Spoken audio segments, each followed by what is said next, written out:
If your guild clears Ulduar successfully, you'll be getting fresh 252 item level gear and a huge sense of accomplishment. But what if your successful night turns into a stressful nightmare? I'll cover the biggest mistakes you need to avoid to make Ulduar a huge success.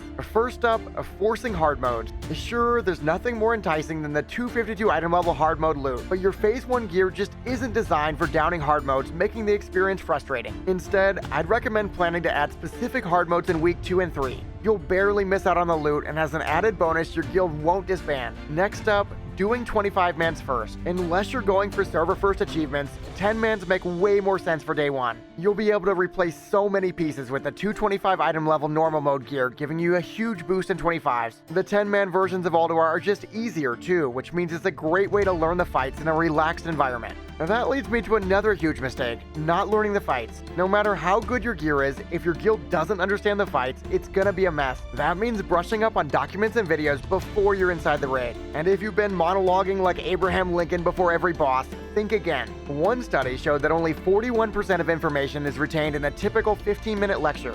One easy fix, grabbing the Thames Week R pack on every raider so you won't have to memorize nearly as much. Even if you feel like everybody in your guild has studied the fights and is on the same page, you still need to set realistic expectations. The best guilds on your server will be clearing Algalon week 1, players will be getting 6 or 7 fragments of Valinir, and people will be getting insane weapons like Voldrathar.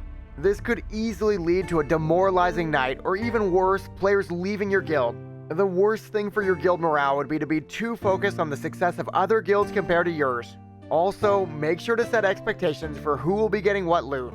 I'm not saying you can't give your brother's boomkin the first Valinir, but everybody should know about it before the first fragment drops. And if you're pumped for plenty of Valinir drama, subscribe to the channel, hit the like button, and click the notification bell. One way to really lose your mind in Ulduar is poor raid mechanics. My recommendation is to make a list of everything your guild consistently does poorly and aim to fix those things. Marking targets, making healing assignments, planning out bloodlust for every fight so the shaman knows when to use it, or even communicating things like battle reses so you res the optimal person to save a pull. One consistent issue I notice in all groups is poor boss countdowns leading to ruined pre-pops. Take special care to pull out the exact time when agreed upon and call out pre-pops so you don't have a huge DPS loss. Another way to avoid huge DPS losses is to make sure your entire guild is geared and enchanted properly. This combat spreadsheet from Shariva 2 is perfect for checking professions, gems, and enchants. You can also check item levels per slot to see who needs to put in some more work. The sheet even shows buff up times like food and flasks, as well as boss debuff up times. With all this extra knowledge, I recommend setting up improvement objectives for every raid member so your DPS improves each week. Another permanent DPS increase is that every player needs to get a weak aura to avoid releasing early. That way your cooldowns can reset and you lose that stated debuff. Sure, being able to receive Bloodlust is crucial every fight, but you also get key cooldowns back like Divine Hymn, which are necessary in every pull. I recommend grabbing the Foe's Weak Aura that physically blocks the release button until the encounter ends and Sated is removed. But another mistake to avoid would be raiding without a steady supply of consumables and gold.